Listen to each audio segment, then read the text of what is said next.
C'est passé même à la radio Okapi un peu partout. C'est par rapport à ce qui se passe à Kindu entre les Wazalendo et les FARDC. Et effectivement, ce sont des cas qui arrivent aussi à Lubero, un peu partout. Ce qui fait que c'est pratiquement un appel de paix, un appel au calme que nous sommes en train de lancer. Parce que vous savez, quand le feu est en train de brûler une maison, l'essentiel c'est savoir s'unir. Et on s'unit et tous les enfants de la maison ne sont pas nécessairement les mêmes.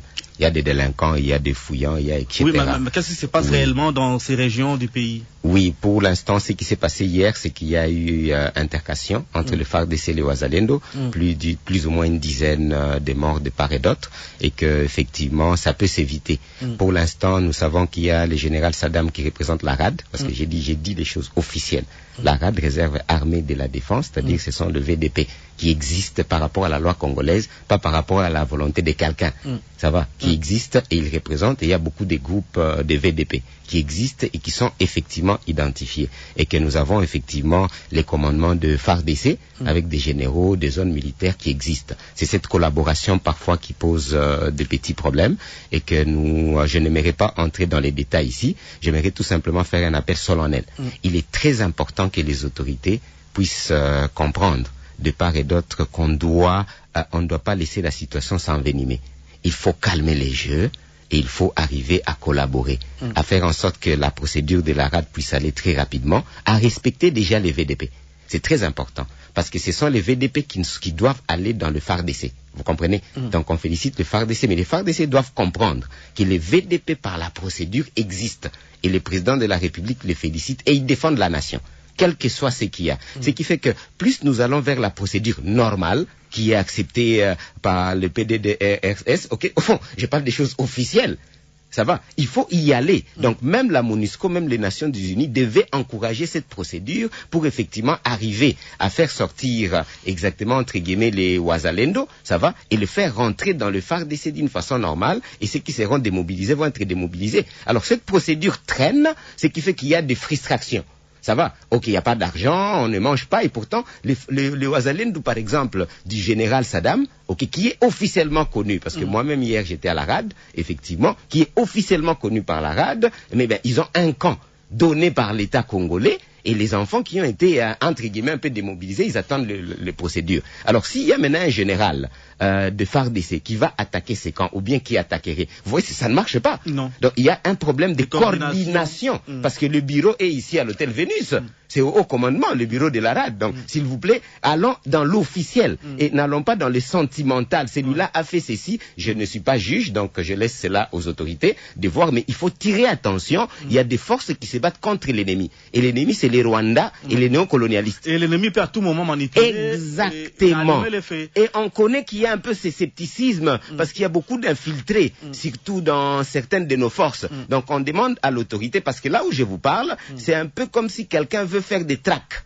Ça va, d'hommes. Alors là, nous risquons d'enregistrer des milliers de morts inutilement. J'ai dit inutilement parce que tous dépendent de la République démocratique du Congo et défendent la République démocratique. Alors moi, ce qui est sûr, je ne suis pas juriste. Ce qui fait que il y a trop de juridisme là-dedans qui complique même la compréhension de l'affaire.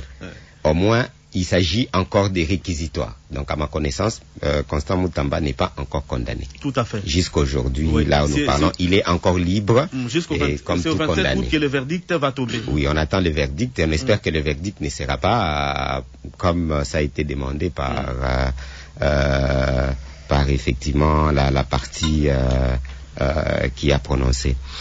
Je pense personnellement que, au moins, je suis sûr et certain d'une chose. Moutamba n'a pas volé. Selon tout ce qu'on a suivi, Moutamba n'a pas volé. Donc le peuple congolais devait retenir d'abord une chose. Moutamba n'a pas volé 19 millions de dollars de la République démocratique du Congo. Il a cependant péché dans la procédure. Les 19 millions de dollars sont dans un compte qui est séquestré, qui est clair, les 19 millions de dollars sont là. Au moins, personne n'a volé. Ce qui fait qu'on semble l'accuser des tentatives de vol. C'est qui, je vous ai dit, j'ai commencé par dire que je ne suis pas juriste, parce qu'effectivement, si la justice pense que tentative de vol, on arrête quelqu'un, franchement, ce n'est pas moi. Ok, mais maintenant, comment prouver des tentatives, entre tentatives des vols et fautes administratives? Ça va? Oui. Parce qu'effectivement, je pense qu'il avait reconnu lui-même, à un moment, selon ce que j'avais entendu, certaines petites fautes administratives. Et vous vous rappellerez que j'ai bien dit à plusieurs niveaux, peut-être même à la radio Okapi, cette question devait être traitée par le magistrat suprême. Le magistrat suprême, parce qu'il n'est pas magistrat suprême inutilement. Les gens ne comprennent pas c'est quoi un magistrat suprême. On a l'organe de la justice, on a les gouvernements et on a les magistrats suprêmes. Alors, à quoi sert le magistrat suprême? Le magistrat suprême... À trancher pour des cas qui divisent... Exactement, des cas exactement qui diviseraient. Pourquoi? Parce que déjà, Constant Moutamba avait accusé la justice qui était malade. Et le président était d'accord avec ça, que la justice était malade. Donc, on suppose que c'est la justice qui est encore malade qui vient de juger Constant Moutamba. Bon, je ne sais pas si en attendant ça a été guéri, mais je sais que c'est la justice qui était malade, dit par le président de la République, pas par Dadi Saleh. Non. Ça va? Et ça fait beaucoup de... On emprunte vraiment le mot. Donc, il y a un couac. Donc, on risque de confirmer que la justice est encore malade ou pas. Mais de toutes les façons, moi, je me tiens à une chose. Si on ne devait juger que par tentative, à tort ou à raison, j'ai commencé ma phrase, mon analyse en disant que je ne suis pas juriste. Donc, je ne vais pas me substituer à un juriste. Si on peut être condamné parce qu'on a mal regardé, ok, ça c'est la justice, mais en attendant, il faudra qu'on regarde très bien cette justice. Mais je sais tout simplement, si on parlait des tentatives de vol, et qu'on peut arrêter un ministre d'État, ce qui fait que je pense qu'au moins 80% des membres du gouvernement devaient être arrêtés, et des mandataires. Si juste il y a tentative, je pense, parce que beaucoup de gens ont été accusés. Lui-même en avait déjà accusé. Mais je n'ai vu personne être accusé pour tentative. Ce qui fait que la preuve des tentatives, franchement, ne me convainc pas un peu trop. Ce qui fait que je reste un peu sous ma soif. Oui. On attend le verdict, parce que peut-être que le verdict, le président, parce qu'il peut le faire. Écoutez, le président a tellement un pouvoir discrétionnaire. Il est le magistrat suprême, je l'ai dit. Les gens pensent que c'est pour n'importe quoi. Non, il a le droit d'essayer de faire une sorte d'équilibre.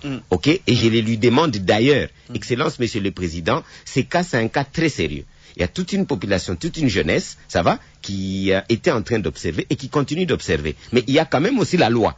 On est d'accord? Il y a aussi la loi. Ce qui fait que ici, il faut balancer entre quelqu'un qui n'a pas volé, puisque la justice vient de dire qu'il n'a pas volé. Il a tenté de voler. Est-ce qu'on peut séparer déjà les deux mots? Donc vous acceptez qu'il n'a pas volé.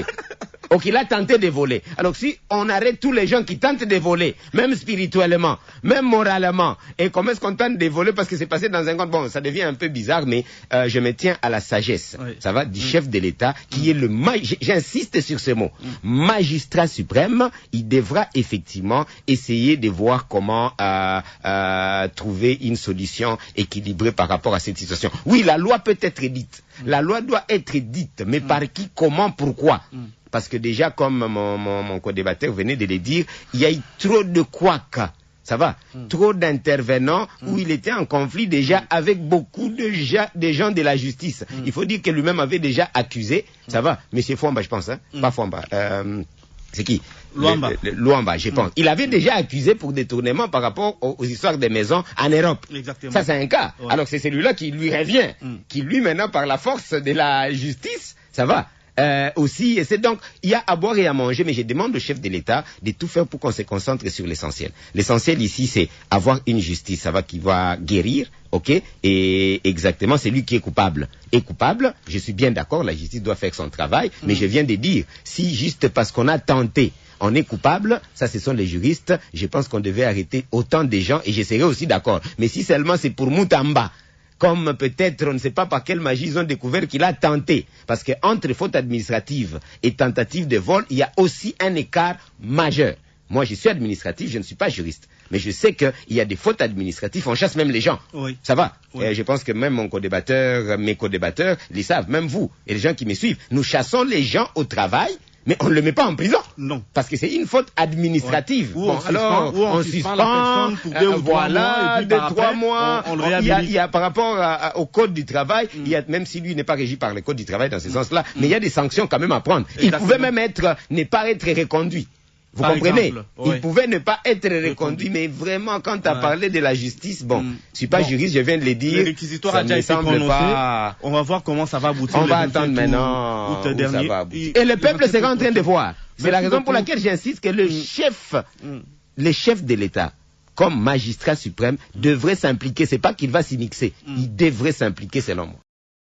Je pense que l'accord de Doha, les gens en ont parlé, qui a été précédé par l'accord de Washington. Et l'accord de Washington a été précédé par plusieurs accords. Que ce soit des Nairobi, Sand City, on remonte jusqu'à des milliers d'accords. Tout ça, c'est pour chercher la paix en République démocratique du Congo. Et je pense effectivement que, j'ai dit, je ne peux pas personnellement décourager les débats, les dialogues et les accords. C'est pas ça mon vrai problème. Ce qui fait que j'aimerais plutôt me concentrer sur le fait qui fait en sorte qu'il n'y a pas souvent respect des clauses, des accords qui sont signés. C'est ça les sujets, n'est-ce pas? Il n'y a pas souvent de clauses. Pourquoi? Parce qu'on ne traite pas la question de fond. Et que ça peut être résumé. Il y a plusieurs questions, plusieurs raisons. Mais parmi les raisons, c'est juste la faiblesse du leadership congolais. Un point très. Parce qu'au fond, si en fin de compte, et nous félicitons le chef de l'État parce qu'au fond, pour l'instant, il est strict. Et nous espérons, Félix Tshisekedi, et nous espérons qu'il va rester strict, tout en collaborant, mais rester strict sur certaines positions. On ne peut pas négocier la balkanisation indirecte ou bien directe du Congo et la souveraineté du Congo. Non, ce n'est pas négociable. On comprend qu'on fera quand même des concessions, mais l'ego ne peut pas. Et que nous pensons qu'il a dit à plusieurs reprises et qu'il va garder cette position. Mais cela étant, il y a des difficultés sur terrain. Oui, mais l'accord des principes a été signé. Tout à fait. Dans l'accord des principes, il y a l'alinéa concernant le cessez-le-feu. Malheureusement, sur le terrain, il n'est pas respecté. Oui, effectivement. Pourquoi signer un accord des principes qui ne sera pas respecté? Parce que nous lisons mal. C'est même ça le problème. Cet accord de principe, j'ai dit à tout le monde, il s'agit pratiquement de MOU. MOU, ça ne se respecte pas. Il n'y a pas de contraintes. Il n'y a rien à respecter. Bon, au fond, peut-être que c'est moi qui ne comprends pas. Et c'est possible, ne vous en faites même pas. Quand j'entends parler les RCD ou bien M23 raconter des histoires, et parfois les porte-parole du gouvernement, je me dis, ok, peut-être que cet accord de principe, on doit lire. Et si vous voulez, nous lisons immédiatement, mais vous pouvez lire Google. C'est quoi un accord de principe? Ce n'est pas un accord définitif, ce n'est pas un accord de paix. Il n'y a aucune contrainte. C'est juste un arrangement. J'ai dit Memorandum of Understanding. On s'est dit tout simplement qu'on se donne, et il y a même eu un calendrier, j'avais félicité les calendriers. C'est à ce moment-là qu'on va parler. Ça va, d'accord de paix, et dans cet accord de paix, il y aura maintenant toutes les histoires qu'est-ce que vous avez dit là? C'est-à-dire qu'on ne se bat pas, ça va, cesser le feu, voilà les modalités de cesser le feu. Si je pose à tout le monde. La terminologie, professeur, cesser le feu est repris dans les documents. Oui, comme effectivement la souveraineté, elle est reprise dans les documents, peut-être vous n'avez pas suivi. La souveraineté est reprise dans les documents. Qu'est-ce qui n'est pas repris dans les documents? Le 27 73, la Convention des Nations Unies, elle est reprise dans les documents. C'est-à-dire que les Rwandais devaient se retirer immédiatement. Oui. Mais alors, il y a une contradiction là. C'est dit non. Pour que le Rwanda, le M23 se retire, ça va. Il faut encore, ça c'est l'article, le point 4, ça va. Le point 4 qui parle de la souveraineté. Il faut d'abord qu'on se mette d'accord. C'est bien écrit noir sur blanc. Si on ne fait pas ce qu'un peu on dit avoir un rapport de force, c'est-à-dire avoir une force de dissuasion pour que les Congos puissent récupérer au moins un minimum de sa capacité de négociation. Parce que pour l'instant, on comprend les chefs de l'État et les gouvernements, on est dans une mauvaise position. Des traîtres par-ci par-là, dans la politique, dans l'armée, on en a même arrêté, etc. Donc, je parle de faits, ça va. On a tellement de traîtres, le président l'a dit, ça va. On a tellement de traîtres qu'on comprend la position du président, on peut quand même négocier un peu. Mais ce qui ne m'arrange pas, c'est cette constitution du rapport de force. Nous devions profiter par rapport à tous ces temps pour nous créer un vrai rapport de force. Toutes les négociations, pour celui peut-être qui ne m'a pas bien suivi. Les rapports de force militaires, économiques, ça va, civiques, etc., nous permet, partout où on nous dira qu'il y a négociation, ça va, ça nous permet d'avoir la force, de faire appliquer. Et d'ailleurs, vous avez compris, si on était vraiment fort, on ne négocierait même pas avec les Rwandais. Non. Pourquoi négocier avec les Rwandais? On les chasserait, un point entrée. Tout simplement, ce sont des terroristes, des vagabonds, on les chasse, un point entrée. Mais c'est par le fait qu'on a un problème des rapports de force, ça va? On se laisse traîner. Qu'on se laisse traîner. Avec raison, ne vous en faites même pas. Donc je ne condamne pas le chef de l'État, il a raison, c'est compliqué. Oui, c'est la même chose par rapport à un peu ce que vient de dire mon co-débatteur, incompréhension. On ne comprend pas c'est quoi le Wazalendo, on ne comprend pas c'est quoi les embouteillages à Kinshasa. On ne comprend même pas les problèmes. Ce qui fait que... si on ne comprend pas le problème, on ne saura pas avoir des solutions. Vous avez bien compris que si on ne comprend pas les problèmes, on ne peut même pas avoir des solutions. Ça va, les pauvres Wazalendo. Les Wazalendo sont de rares enfants, ça va, qui se battent sans... Et il a confondu les groupes armés créés par les Rwandais et par certains députés avec les Wazalendo. Ça, ce ne sont pas les Wazalendo. Il ne faut pas confondre, mon frère. Ça va. Les Wazalendo n'ont rien à voir avec ça. Les Wazalendo se battent, par exemple, pour hier parce qu'ils n'avaient même pas à manger. C'est pas si vous comprenez. Revenons sur le sujet, professeur. Même chose, effectivement, avec la route. La route, nous avons un problème structurel. Mais on nous propose de solutions opérationnelles. Ça va. Non, j'ai fait une comparaison nette. On ne peut pas proposer des solutions qui n'ont rien à voir avec...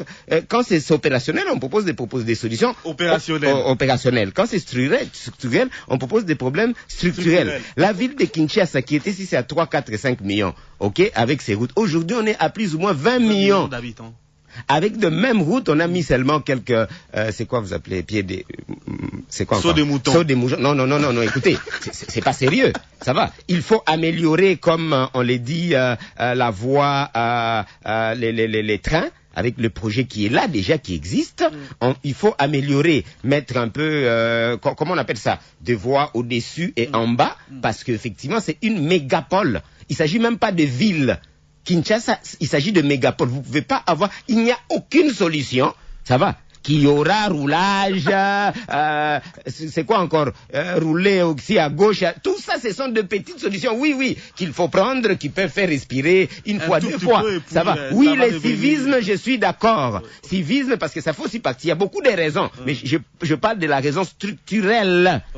Pas des raisons opérationnelles, les gens ne sont pas bien éduqués, ils ne respectent tout ça, je vous assure. Même si les gens étaient éduqués comme vous pouvez même pas imaginer, il y aura embouteillage à Kinshasa. Ça, je peux vous le garantir parce que ce n'est pas possible. Même si toutes les routes étaient bonnes, ça va, il y aura embouteillage à Kinshasa. Comme il y a embouteillage en Chine, comme il y a embouteillage à New York, comme il y a embouteillage. Mais ici, ça se ressent avec acuité parce qu'on ne veut pas travailler, investir sur les infrastructures. Ce n'est pas compliqué. Les transports de masse, train. Ça va. Il y a le fleuve qui est là, qui peut aussi désengorger une petite partie. Ça va. Vous voyez quand il y a eu un problème de route vers l'aéroport. En fin de compte, moi j'avais appris parce que je ne savais pas très bien. J'apprends. Il faut accepter qu'on ne sait pas. Qu'on a mis en place. On avait mis en place les moyens de transport vers bateau. Ah, donc ça existe. Et pourquoi alors ça ne peut pas se faire? Ça va. Donc, au fond, les solutions structurelles sont là. Ça a fonctionné pendant une ou deux semaines. Malheureusement, pourquoi est-ce que ça ne reste pas? Donc, tant que nous avons une sorte d'élite... Parce qu'il y a une petite pirogue, on appelle ça quoi, Yoche, qui est tombée en panne au milieu. Exactement, il faut en acheter. Mais aussi, il y a un autre problème, c'était le prix. S'il vous plaît. Voilà. Je suis en train de dire, il nous faut une politique structurelle. Ça va. Pour les transports en République démocratique du Congo. Tout le monde a dit, Fagnon, etc., que sans route, ok, sans transport, le Congo n'est rien. C'est la même chose. Mais où est-ce qu'on a des autoroutes qui relient Kinshasa à Goma? Où est-ce qu'on a des autoroutes qui relieraient effectivement Kisangani jusque Goma, par exemple? Est-ce qu'on a déjà commencé à en rêver? C'est ça, donc on ne rêve même pas. Il n'y a aucune solution structurelle. Alors vous prenez le pouvoir, pourquoi, s'il vous plaît? Ça va? Pourquoi vous êtes ministre? Pourquoi? Donc, je pense effectivement que c'est de ça qu'il s'agit. Si ça peut coûter 50 milliards de dollars, si ça peut coûter 20 milliards de dollars, 10 milliards de dollars, ça va? C'est-à-dire que nous commençons aujourd'hui et nous y insistons. Parce que c'est ça qui va résoudre la question d'une façon solide. Je peux vous les garantir. Ces débats, j'en fais. Des trous, je connais tout ça. Il n'y a pas de problème. Ce sont des petits problèmes exactement. Mais ce ne sont pas des problèmes structurels. Les problèmes structurels de nos routes, de l'embouteillage à Kinshasa est clair. C'est insuffisant. Et d'ici là, nous aurons encore une autre petite classe moyenne qui va s'améliorer. Donc les gens vont acheter encore des véhicules. Ça ne va que s'empirer. Gouverner, c'est prévoir. Ça ne peut plus régresser. Ce n'est pas possible. Ça ne peut que s'empirer s'il n'y a pas de solution structurelle.